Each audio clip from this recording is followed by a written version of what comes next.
Mm-hmm. Yeah, you got to have a lot of money to do that sport. I mean, if you're not making any money at it. Fluid style, I think that'll pay off for him in tomorrow's head-to-head action.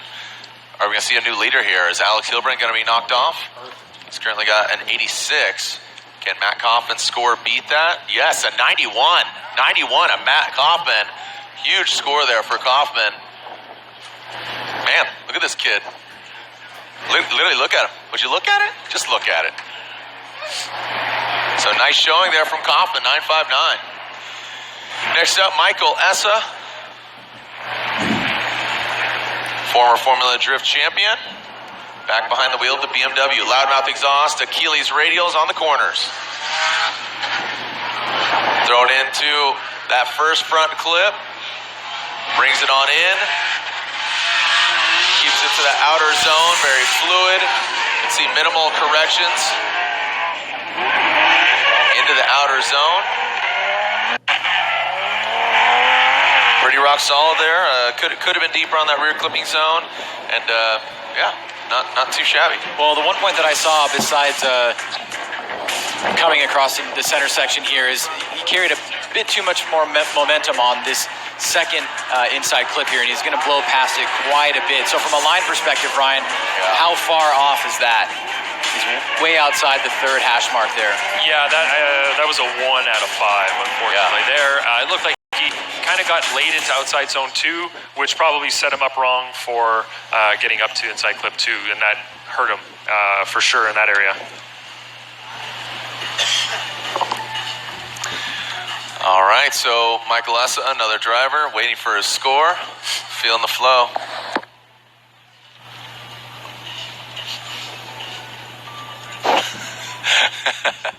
And the scores are in for Essa. An 80.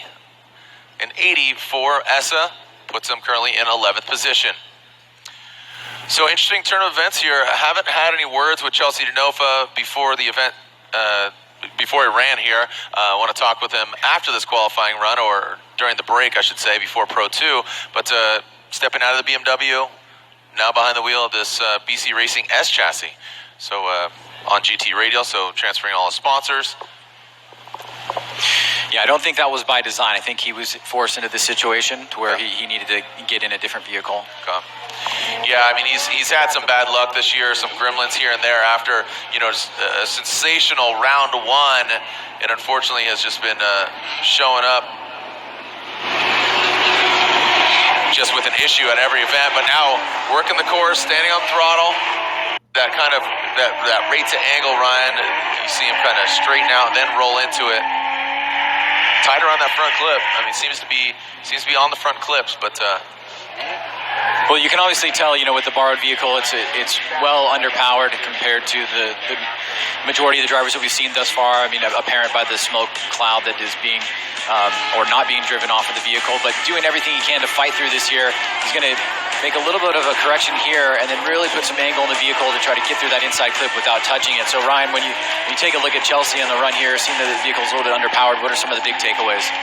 Yeah, it's something that I think have become a little bit jaded with. You know, the other cars, they look so fast and so exciting. And this car, he's making it through the course. He's getting to the points.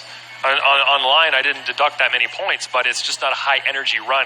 I don't think it could be, just because the car is a little bit underpowered, as you said. So Chelsea Denofa 71. So lacking in the angle, you can see the angle category. Definitely. With that lack of power, you can't drive through with all that angle because you'd end up not making it through the course. So you're going to scrub a lot of speed, and he'll just be, you know, set out to drift here in the middle. No pun intended. Exactly. Yeah.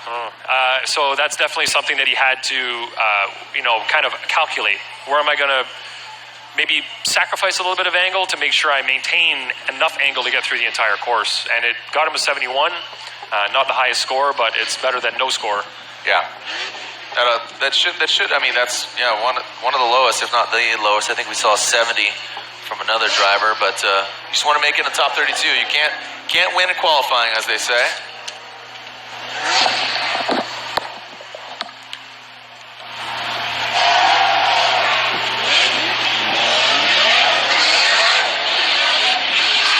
Yeah, we were to see. Oh, here we go. Sorry, Dean Carnage Carney, Oracle Lighting, getting a new sponsorship, Gas Monkey Energy, on the Dodge Viper, ripping into that front clip way off. That front clip now bringing it into, way off that rear clipping zone. I know earlier today he had a suspension arm go out on him, caused some damage to the vehicle, but working hard to get it back out there and burn up some Achilles radials. Yeah, attrition is such a big factor in Formula Drift. The usage of these vehicles is just absolutely unbelievable, and maintaining them all the way through to the end of the competition is quite a task within itself. You can see Dean struggles here on that second inside clip, and then also on the third out of the zone. Are those biggest 2 points? Yeah, definitely. The outside or inside clip 2 was a big one where he went off. It looked like he was actually going to go off course on driver's right, but he managed to keep it on the pavement. But it did not allow him to get out to that outside zone 3, as I'm sure he would have liked to.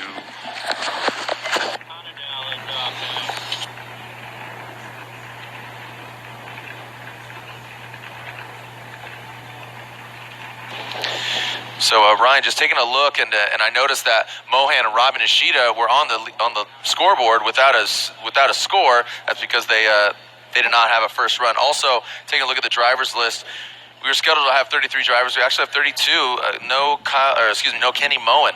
So as there is a score for Dean Carnage Carney, a 71. A 71 puts him into 17th position.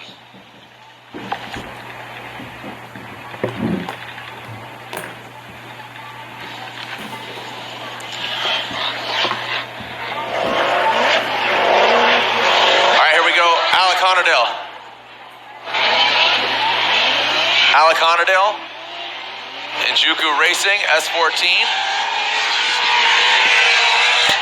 Ripping through, big angle there from Honadale.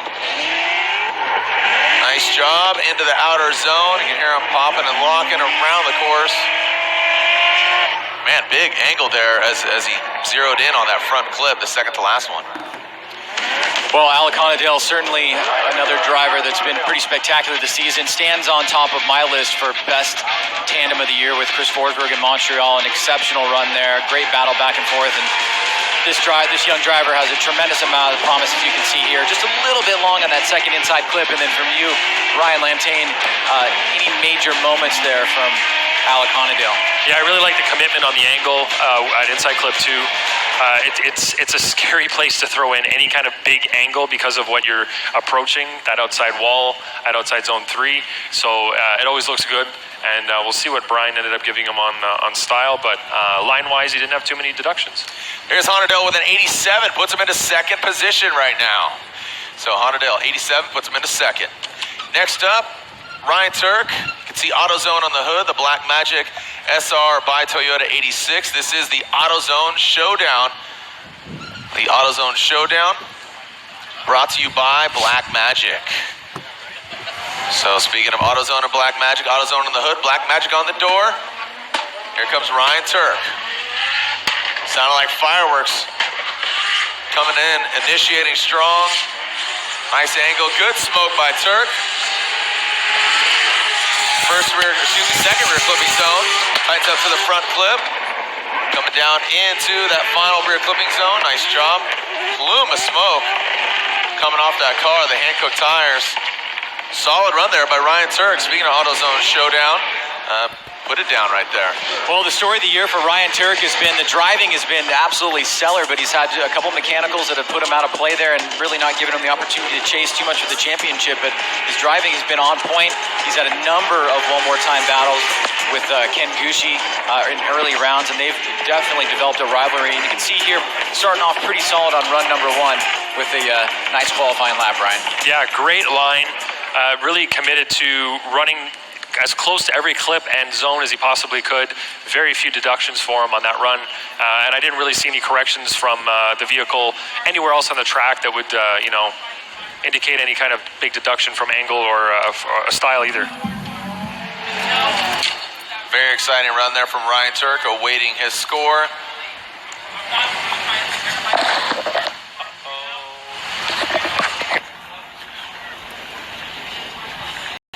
Our scores are in, and Ryan Turk, a 91, so puts him into number 1 position, a 91 for Ryan Turk.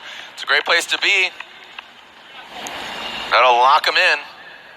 That'll lock him into that number 1 spot. Every once in a while, you see some stuff. Like, go along with there, let me know. I can take them out. I'll take them out. Next up, Tyler McCory. You can see the nose of the Chevrolet Camaro. The Mobil 1 Falcon tire. Safecraft racing equipment. Tyler McCory doing a lot of driving this year. I mean, always, it seems every year he's jumping around, getting behind the wheel of different vehicles. But this year seems to be even more busy for him. A real contender in the championship this year. Then had a couple unlucky situations throughout the year, including Montreal. But throws it in. Nice job, Tyler. Big angle, big smoke. Listen to that. Absolutely pinning the throttle into that rear clipping zone. Gets to it late. He does get out there, and then just buttons it up. Nice job there by the Rock, Tyler McCory. Yeah, you definitely have to give Tyler McCory's team a lot of credit this year. They've worked incredibly hard after some really bad luck events, but at one point he was 5th in the championship, and had he not crashed out in Montreal, he might be much higher than 9th, but either way, he's driving like the Tyler McCory of old, the Tyler McCory that can win events and win championships, and I think this run right here in qualifying, Ryan, is pretty exemplary of that. Yeah, he had only a couple of deductions from line. I didn't see any other corrections either throughout the course. It looked pretty solid, looked committed, good throttle commitment throughout the course as well. So I guess it was just that inside clip top, but other than that, it was pretty clean run. I wish we could do that for fun, like for hot time. And Tyler McCory awaiting a score as Forrest Wang sits on the start line for his first qualifying run. You got mine?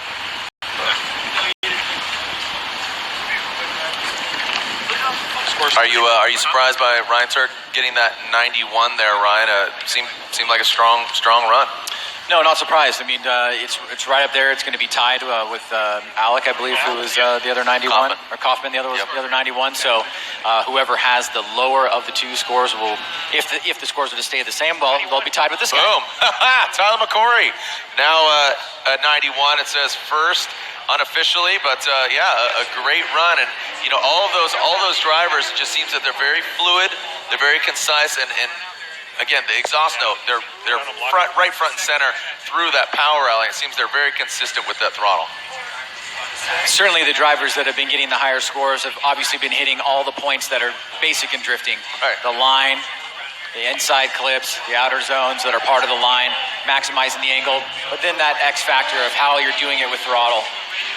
All right, here we go. Always an exciting driver to watch, Forrest Wang. Wow, you see him throw some more angle at it. Not the most fluid, but then you see him throw more angle at it.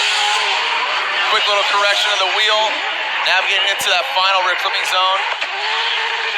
Gets it out to, you can see the yellow box. Doesn't get out to the red and whites. But let's take a look at this again, Ryan. That's what kind of stood out for me. You saw him kind of pour some more angle on it. Well, he initiates here, and you can see that the tires will make some smoke, then he's off throttle for a little bit of it, makes a little bit of adjustment to put some big angle in the car to wrap around inside clip 1. Modulates the front steering wheels a tiny bit through here, then big angle into inside clip 2, and then into outer zone 3. And so from Ryan, from your guys' perspective, how would you judge this overall run from Forrest Wang? Seemed like you were preoccupied right there, real quick. What Ryan Sage is asking of you, how would you break down that run? We saw Forrest Wang kind of throw some more angle at a big angle and some little corrections here and there. Yeah, I did see some corrections from outside zone 2 over to inside clip 2 as well. Line-wise, he got deducted a little bit on outside zone 2 as well. He wasn't as deep in that zone as I'd like to see.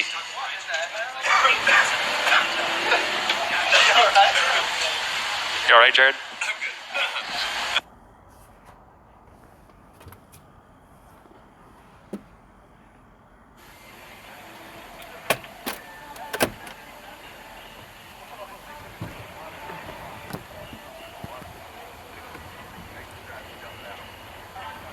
All right, here we go. Next up, Matt Field, 777. Matt Fields had some great moments this year. A very exciting driver, a fun driver to watch. A lot of power coming into it. See the rotiforms go around into that final rear clipping zone. Out to that third hash mark on the front clip, so there will be deduction there as far as line, but like I said, Ryan, would you agree? Just a fun, exciting, powerful driver to watch. Yeah, Matt Field is always exciting to watch. You know, just needing to maybe harness the focus a little bit. Gets a little bit over aggressive sometimes. That's what we.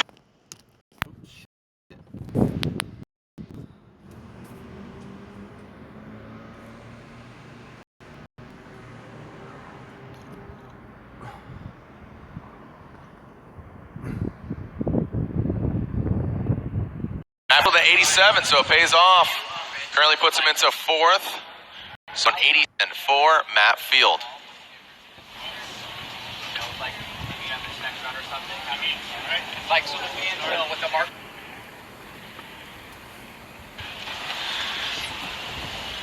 So Daijiro Yoshihara. Turn 14 distribution. Arc design. Falcon tires on the corner. Daijiro Yoshihara. Nice. Quick rate to angle there. Very settled. Look at that thing, just absolutely pouring out the smoke. Nice job by Dai Yoshihara so far, coming into that rear clipping zone. Getting deep into it. Nice job. Out to the rumbles. And tight to the front clip. Ryan, could that be another new leader here as far as qualifying? Solid run there by the former Formula Drift champion. Well, the last two rounds notwithstanding, Daijiro Yoshihara's had a tremendous season, sitting in 6th place right now. And you can see this run right here is basically full throttle all the way through. Nice and deep in that second outer zone. Good movement across the power alley. A little bit long on that second inside clip, but super deep into that third and final outer zone, Ryan. Yeah, it looked like a really high energy run. A lot of throttle commitment through a lot of the important parts of the track.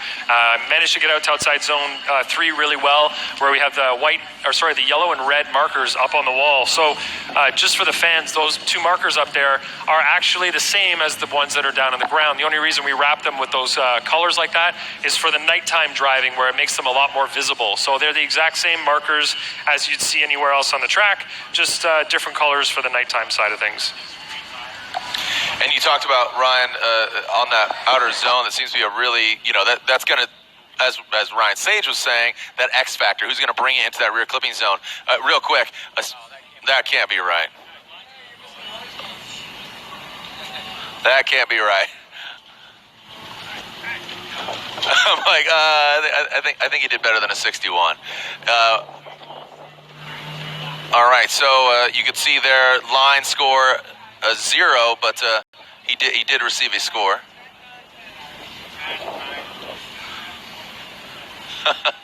Daijiro and a spotter. What? All right, well, and there it is, a 92. He went from worst to first, Psych. Just like that. Big Just difference. Yeah, what's that? That was. Yeah. There you go. That paid off, right? Had to slide him a little $20 there, real quick. Yeah. Oh, what's up, bro? 0 online. What about it? Yeah. Ryan, you said it wasn't that bad. Jeez. Yeah, I lied. So Yoshihara, our new leader, in a dominant fashion. Look at all those 91s as they get dropped down to 2, 3, and 4. Here comes the Goosh, Ken Gushi, Formula Drift veteran since day 1. The Boost Brigade squad leader. Nexen tires, ready performance. Nice job. Well, we just saw, this 86 chassis that Dai Yoshihara's running the BRZ, but never forget, knocking over that cone as Ken Gushi crosses the finish line. I mean, we just saw a fairly similar chassis put down a #1 qualifying spot. Yeah, well, as we take a look back at Ken Gushi's year, last year was his best year on record, finishing second only to Frederick Osbo. And you can see carrying some of that momentum from last season into this season, but the competition level has gone up so much.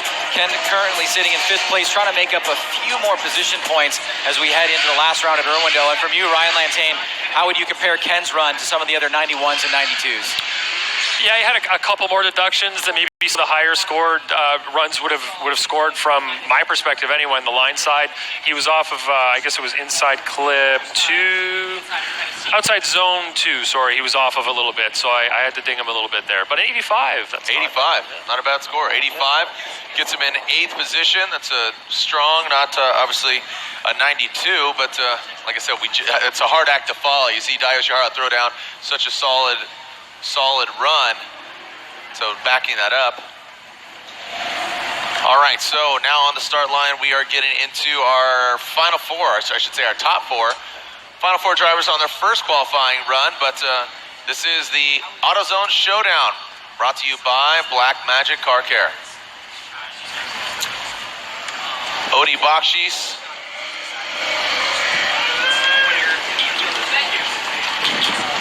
Feel suspension. Arc Performance Falcon tires on this Hyundai. Hyundai like Sunday. There we go. Off and sending it. Through that start chicane. Here comes Bakshis. Initiates. Now turns on the smoke. Taking out that front flip. Not big angle there. You see him lift that front left tire, then bringing it in deep into that rear clipping zone. Nice job by Odi. And then just quickly massages it around that final front clip. What stood out to you, Ryan? Well, definitely Odi Bakshis is literally carrying the most momentum coming into this round, having won the last event in Seattle, and certainly trying to take that and give a fight to the top 3 guys who are so close in points. Odi's just a bit back, but he can chip away at that and see what he can do going into Irwindale. Really deep into that last outer zone, but like you said, lacking a little bit of angle coming through the power alley and inside clip 2. Outside zone 3 definitely his strong point on this run. Full 10 points for him there. He filled it early and stayed in it right till the very end. So he was doing it exactly as he should. But like you said, some of the angle was lacking a little bit here and there. But as you can see, an 88. An 88 for Odi Bakshis puts him into 5th position. Our final 3 drivers for their first qualifying run, and only 15 points separate them. So we're really getting down to brass tacks here as far as the 2016 championship goes. Vaughn Gittin Jr., as you said, Ryan, I haven't really thought about that until you brought that up, but what if, he advanced on further in Orlando, or what if, Kristaps took out Frederick Osbo? What if, Chris beat Vaughn in all those instances this year? And it's been a wild ride, and Chris Forsberg unfortunately hasn't seen a win just yet this year, as Vaughn and Frederick have. So as Vaughn Gittin Jr. pulls back real quick as we are getting. Well, another one was he lost his Dean in the top 16 last round. That's right. So I mean, all these battles make in aggregate a big deal at the end of the day, but I mean, that's the way it goes. You can always nitpick things and say, well, if this would have happened, because it goes both ways. Right. Coulda, shoulda, woulda. Well, here we go. Vaughn Gittin Jr., 2010 FD champion, Monster Energy, Nitto Tire Mustang RTR. Ripping into that first front clip. Second rear clipping zone, power alley. Lifting that front left tire, hitting switches into that rear clipping zone. Nice job getting out there. Probably the deepest we've seen, even warranting a ooh from Ryan Sage, my co-host here. And wow, what a way to buck, as you said, that kind of monkey on his back from last year. Yeah, when you get scared for the driver and then they pull it off, I think that's a good sign. The one thing from Vaughn that we've seen this year that stands out to me the most, and what he said, I think perfectly, is just how comfortable he feels in the car. And it really expresses itself here when you see stuff like that. Filling that full zone, getting deep into the wall that basically took him out of the season last year, and I think you can certainly say the monkey's off the back. Yeah, that's a way to just put it down, Montaigne. Yeah, pretty great run. Really nothing to. So look, boom, 96. On the line side, a near perfect run. Yeah. Look at that. One point, Ryan. Really, 1 point. Where was that at? That was at inside clip number 2. Inside clip 2, right here. He was off of it a little bit, so I couldn't give him perfect on that one. 33 from angle, so near perfect. Man, when was we haven't seen a perfect run since Tanner Faust years ago. Yeah, I think it was like Sonoma. No, it was. I think we saw because he put down 2 perfect runs over the year. Yeah, yeah. All right, here we go. Frederick Osbo, your defending Formula Drift champion, Rockstar Energy, next entire TC. Ripping through the course, nice job. Breaking it on down into the rear clipping zone, filling it proper. Man, Frederick Osbo backing up a solid run there by Vaughn. Well, heavy lies the crown, as they say, for Frederick Osbo, defending champion. But if you watch any of the CBS TV shows we've had this year or any of the insider shows, Frederick Osbo has looked basically at ease in almost every instance, and he's demonstrating that here again in his first qualifying run and in some of the battles that we've seen. He just doesn't make a lot of mistakes. He knows what he needs to do and lays down a clean, solid first run.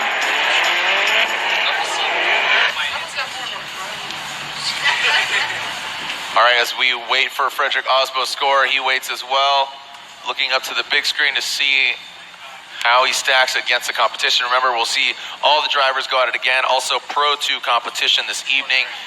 This is the AutoZone Showdown. Osbo with a 96 puts him into 2nd position. So, drops just behind that of Vaughn Gittin Jr., so that's unofficial as it stands right now. Yeah, there was absolutely nothing I could fault on his line on that one. He hit all the clips, filled that outside zone 3. Yeah, could not deduct anything there. No, just put it down. Our final driver for our first grouping of runs, Chris Forsberg. NOS Energy 370Z rolls into the big turn, tight to the front clip. Look at the car just squatting, standing on the throttle. You've seen a lot of these guys just lifting that front left, gets out to it, lifting into that rear clipping zone, tight to that front clip. That's why these guys are currently our points leaders. Just textbook run from all 3, from Vaughn to Frederick to now Forsberg. Yeah, the veterans are certainly at it. I mean, and the story for Chris Forsberg this year, Jared, as you know, has been consistency, and that's been the story pretty much the entirety of his career. It's given him 2 championships, possibly on the verge of a 3rd, which would be a major milestone for anyone in the series, and but yet to get a win this year. So Forsberg looking to try to knock that out in these next 2 rounds. And then from you, Ryan Lantain, between what we've seen from Forsberg and Gittin and Osbo, any major differences there? Just a couple of not corrections, just a couple of missed opportunities from Forsberg himself. Nothing major, just a couple of points deducted online. I don't think there were any corrections or anything that would require any kind of deduction from the other 2 guys either, though, for that matter. And there is Chris Forsberg's score at 92, puts him into 4th position. So we'll take a quick break. And here's a few commercials. As when we come back, we'll see all the drivers go at it again for their 2nd run here in qualifying. First up will be the Golden Child, 2-time FD champion, Tanner Faust. When we return here at Texas Motor Speedway, the AutoZone Showdown, brought to you by Black Magic. This is the Formula Drift